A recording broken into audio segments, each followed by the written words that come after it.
Cut the ribbon, then sign. If you don't sign, I'll say it right in front of everyone. You got where you are today because you left your own brother behind. The one who said that was my mother, Janice Holloway, on the very morning of the grand opening of my first bakery. The grand opening sign outside was still crooked. The first customer was already standing close to the glass door. On the counter were a congratulatory bouquet, the ribbon-cutting scissors, and the stack of papers my mother shoved straight toward me, blocking the silver scissors exactly. It took me 7 years of swapping shifts, taking late-night orders, and saving every little envelope of loose cash to open this place. And my mother chose this exact day to force me to sign papers that would make the essential equipment of my shop carry my brother's debt. She stood there as calm as if this was the real opening ceremony. I looked at the scissors pinned under the debt papers, then at my mother's face. And in my head, there was only one question left. How many times had I given in for her to believe I'd bow my head again today? And that is the story of Sadie Holloway. Some people don't ask you to sacrifice. They just call it helping family, then place it in front of you at the exact moment you're least able to refuse. If, on the very day you were supposed to finally hold your head high, your own family used that moment to force you back down, would you keep the peace, or would you hold on to the first thing that was ever truly yours? And I'm Stella. Before I tell you Sadie's story, let me ask you something. What state are you listening from, and is it morning, afternoon, or late at night where you are? Leave a comment, hit like, subscribe, and stay with me to the end, because this doesn't end with a signature. My name is Sadie Holloway. I'm 25 years old, the new owner of Maple and Pine Bakery in the suburbs outside Indianapolis. That morning should have been the first morning I got to stand up straight inside a place I built with tip money, night shifts, and all the times I fell asleep on a vinyl chair in my old diner job. Instead, I stood frozen behind the counter while my mother kept her hand on the paperwork, as if she had laid claim to this bakery before I ever did. Janice had arrived almost half an hour before I did, carrying a bouquet of white carnations and using just enough sweetness in her voice to make the neighbors think she was the kind of mother who never missed her daughter's big day. But that bouquet was only cover. The second I reached toward the scissors, she pulled the papers out from under the flowers, flipped straight to the last page, and tapped her fingernail on the signature line. "Just a few months," she said, never taking her eyes off me. "Sign it so this family can get through this." I bent down to read. It wasn't some family loan note. It was an approval form giving the credit union temporary claim rights over the main equipment in the bakery. The oven, the mixer, the refrigerator, the checkout counter, every single thing I had paid for with sleepless nights. "I already told you," my mother went on, her voice dropping lower. "If you don't sign, I'll tell the customers out there straight to their faces." At the back door, my father, Dale, stood still with the storage room and side door keys in his hand. He didn't say a word. He didn't have to. The way he stood there was enough for me to know my mother had not come here alone with this idea. She had already set the stage. Then she used one finger to shove the stack of papers sliding across the counter. The pages skimmed over the fresh wood and stopped right on top of the silver scissors. A tiny move, but it changed the whole air in the bakery. The papers were pulled back toward me, flipped to the last page, and there it was, in cold print. On-site verification requested. Shop owner, unable to leave. The words were right there. She had already arranged for someone to come verify the signature during the grand opening because she was sure I wouldn't dare make a scene in front of customers. And right then, I knew that if I handled this wrong by even one beat, what got dragged into that debt would not stop with the equipment. At this point, if you were me, would you turn around and sign just to get it over with, or would you start fighting back? Comment continue if you want to see what I did next. My mother still had her hand on the paperwork. She didn't need to say much. She knew that if she just left me standing there in the middle of the counter, looking at the customers outside, and that grand opening sign still hanging crooked, I'd choke on it myself. "Don't drag this out," she said, glancing toward the glass door. "You don't want to open your first day with an ugly scene." That was her real weapon, not the papers, not Evan's debt. It was the way she knew exactly how much I hated being stared at and talked about. Janice always chose the exact moment when I needed to save face to force me to give in. For 7 years, I didn't count my life by my age. I counted it by those bent little envelopes of loose cash hidden at the bottom of a drawer, money soaked in the smell of late-night coffee shifts, and all the times I nodded off on plastic chairs. Maple and Pine grew out of that. And this morning, my mother was about to use all that sweat to pave the way for Evan's latest mistake. In her eyes, this wasn't a bakery anymore. It was just a place with things left to seize. The day I brought 6 envelopes to the credit union to finish the matching payment for the equipment, the teller counted them, then looked up at me. "You saved all this just from working extra shifts." That day, for one of the few times in my life, I felt like I had touched something that was mine without asking anyone for permission. And this morning, that exact effort was being dragged out to cushion someone else's debt. The thing that hurt most was not that my mother wanted me to sign. The thing that hurt most was that she knew exactly how afraid I was of being embarrassed on opening day. And she used that fear exactly. I looked at the scissors pinned beneath the papers, then glanced at the drawer under the counter. My hand had barely touched the handle when my mother spoke. "Don't make this harder than it has to be," she said, lowering her voice. "At 10:15 a.m., he'll be here." I looked up at her. "You already called him."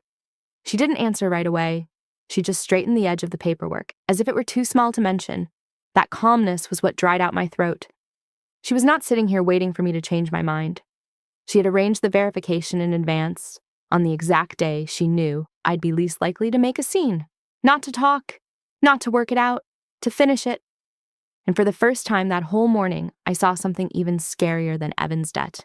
My mother had not walked into this bakery to celebrate me. She had walked in because she believed I would give in again. 10:15 a.m., my mother repeated. "He's only stopping by for 5 minutes. The credit union knows you can't leave the bakery on opening day, so they're being flexible."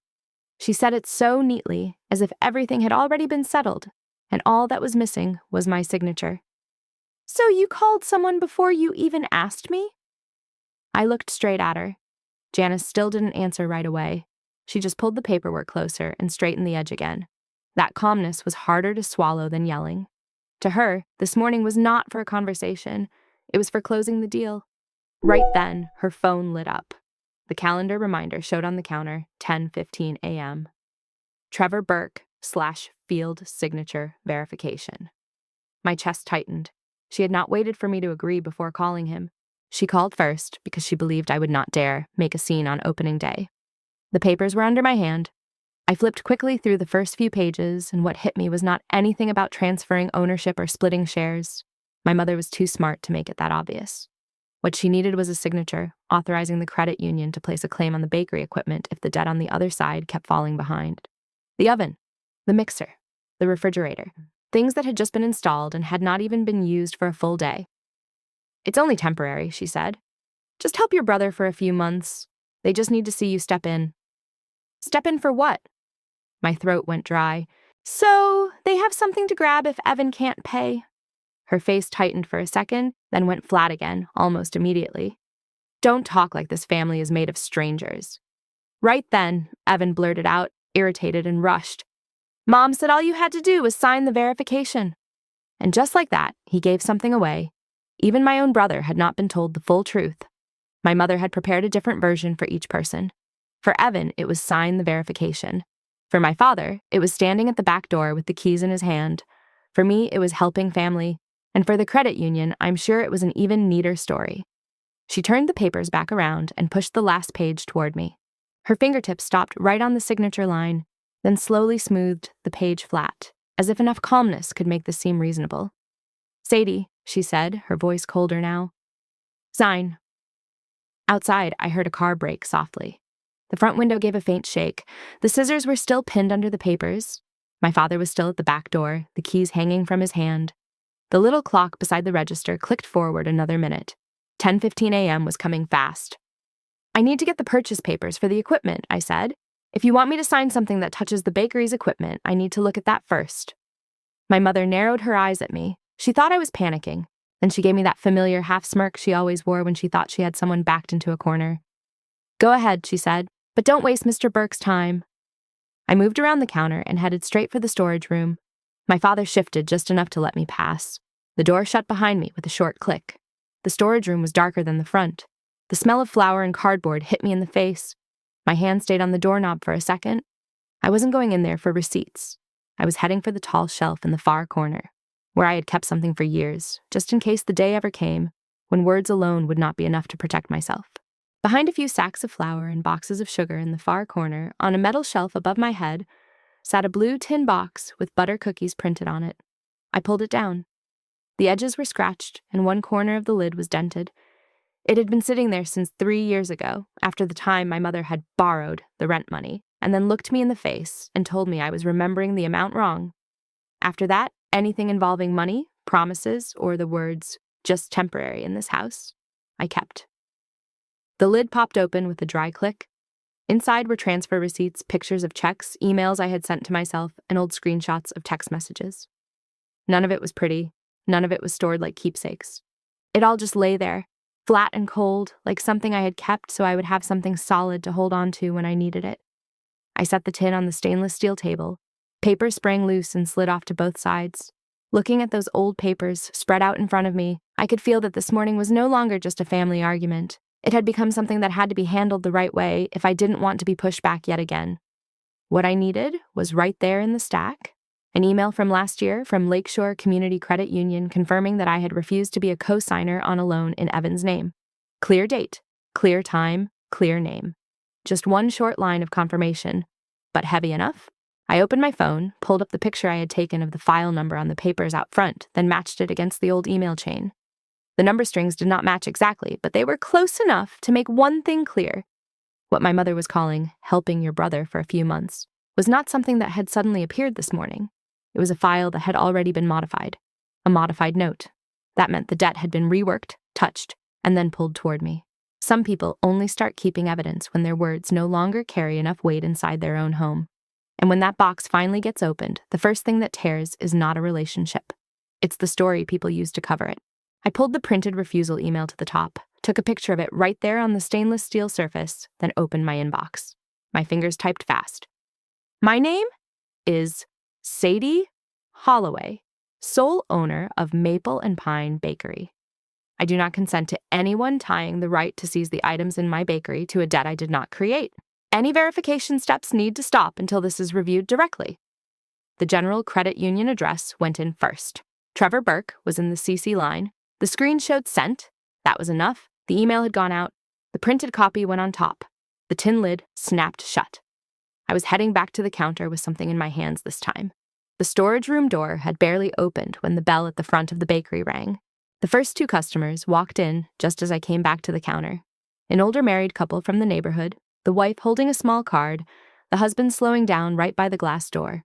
The second she saw outsiders, my mother changed her tone. She turned to them and smiled as if she had only come to celebrate. "Oh, there you are," she said. "My girl's just overwhelmed, that's all." The paperwork was still on the counter. The silver scissors were still trapped under it. I set the tin just inside the counter and looked up. "I'm cutting the ribbon on time. We can deal with the rest afterward." It was the first time I had not answered my mother with an explanation or a request for more time. Janice stared at me, then grabbed one end of the red ribbon and yanked it toward herself before turning to the 2 customers. "My daughter sometimes forgets who kept her standing long enough to get here today." Her voice was still gentle, but that line was not a joke. It was how she dragged out the same old moral debt right into the middle of the room, right in front of outsiders. Behind me, my father stepped half a step closer. The keys in his hand clinked softly. He said nothing, but just his presence was enough to tighten the air inside the bakery. "Sadie," my mother said, lowering her voice, "don't make this ugly." Then she yanked the ribbon hard. It swept across the edge of the counter and knocked into the display cake. The cake shook, and the white frosting on the side slid down in a long streak. The older woman at the door looked over at the cake, then back at me. Her smile disappeared completely. I pulled the cake farther in and turned the smeared frosting out of sight. What made my chest tighten in that moment was not just what my mother had just thrown at me, but the very clear feeling that if I signed right then, that morning, from the next day on, I would be walking into Maple and Pine like someone paying off another person's debt with my own dream. My mother leaned forward. "Sign first, cut the ribbon after, or I'll say it right here." She wasn't pretending anymore. I turned to the older couple and kept my voice as calm as I could. "Please, go ahead and sit down. Coffee's on the house today. I'll cut the ribbon right on time." The 2 of them looked at each other for a second, then still walked over to the table by the window.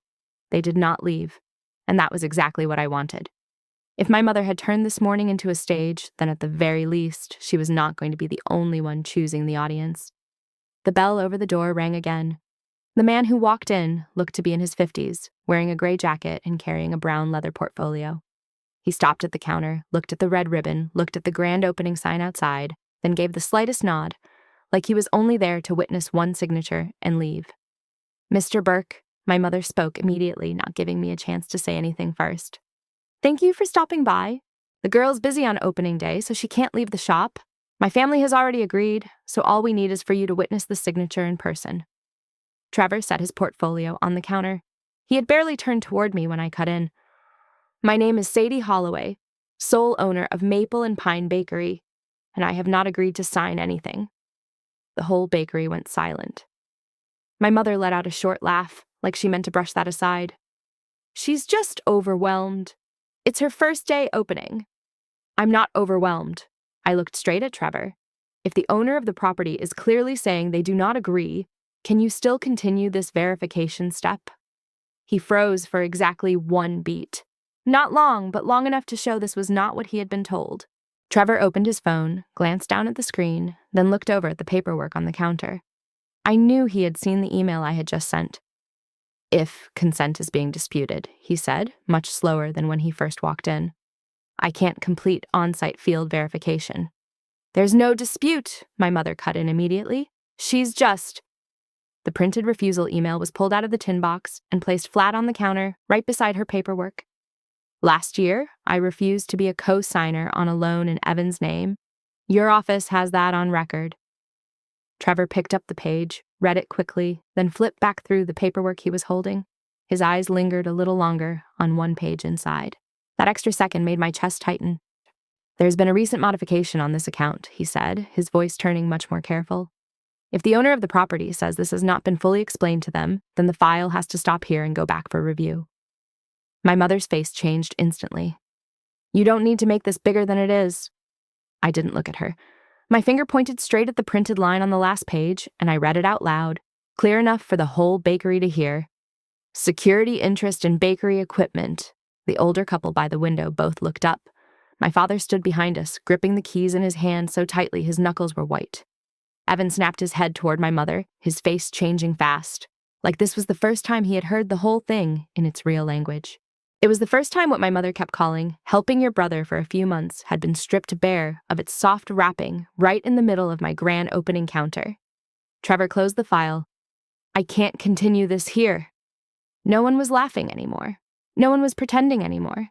My mother straightened up, her eyes locked on me. She did not back down. She had never been the kind of person to back down when the easiest road got blocked. Her shoulders tensed, her hand gripped the edge of the counter, and just from that, I knew what was coming next. When she could no longer force things with paperwork, Janice always dragged out the oldest, ugliest, most painful things she had to knock people back into the place they used to fall. And the next thing she was about to say would not be about a signature anymore. My mother didn't waste a single second switching tactics. "Fine," she said, then raised her voice enough for the whole bakery to hear. "If she wants to make me look like the bad one, then let me say this clearly. 2 years ago, when Evan was in the hospital after the accident, she was the one who held money back. She chose to keep this bakery instead of putting everything toward her brother." The older couple at the table by the window went completely still. Trevor stood there, hand resting on his portfolio. My father didn't move, but the keys in his hand clinked softly. Evan turned toward my mother, then looked at me, his face shifting fast. My mother knew exactly where to strike. She wasn't arguing about paperwork anymore. She had dragged my oldest wound right into the room, in front of outsiders. The truth was not what she said. After that accident, almost all of my savings went straight into hospital bills and emergency payments. The only thing I kept back was the security deposit for the lease. If I had lost that money that night, this door would have closed before it ever got the chance to open. I still remember that night clearly. The envelope with the lease deposit sat on the passenger seat. My mother called, crying while telling me I was selfish, saying my brother needed family more than any bakery ever could. My hand gripped the steering wheel until my knuckles turned white. When the light turned green, I still drove straight to the credit union. That was the first time I kept a piece of my life for myself. "You chose to keep this bakery," my mother said, pointing straight at the oven behind me, "and you left your brother behind." The words landed in the middle of the counter like a blade, not because they were true, but because she said them loud enough, vicious enough, and aimed them right at the place that hurt most. Some accusations do not need to be clean. They only need to hit the exact old wound someone has kept hidden. And sometimes that old pain is exactly what keeps a person standing still instead of taking one more step back.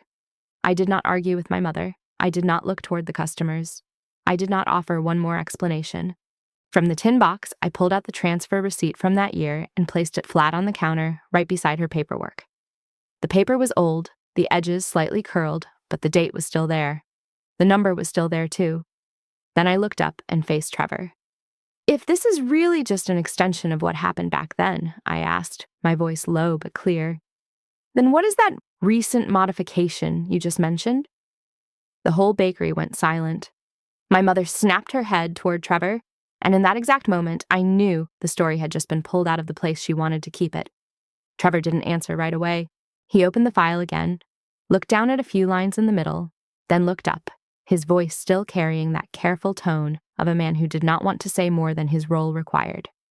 "I can't go into details here," he said, "but this file has had a recent modification. If the owner of the property says it was never directly explained to them, then it can't be handled as if this had all been understood already." That one sentence changed the whole air in the bakery. My mother had just dragged everything back to the story from 2 years ago. The accident, the hospital bills, the night she called me selfish. But if the file had a recent modification, then this morning was no longer about patching up an old wound. It was something new, something recently touched, recently reworked, then wrapped in the exact memory she knew I would have the hardest time fighting. I turned toward Evan. He avoided my eyes immediately. That one lowered gaze said enough.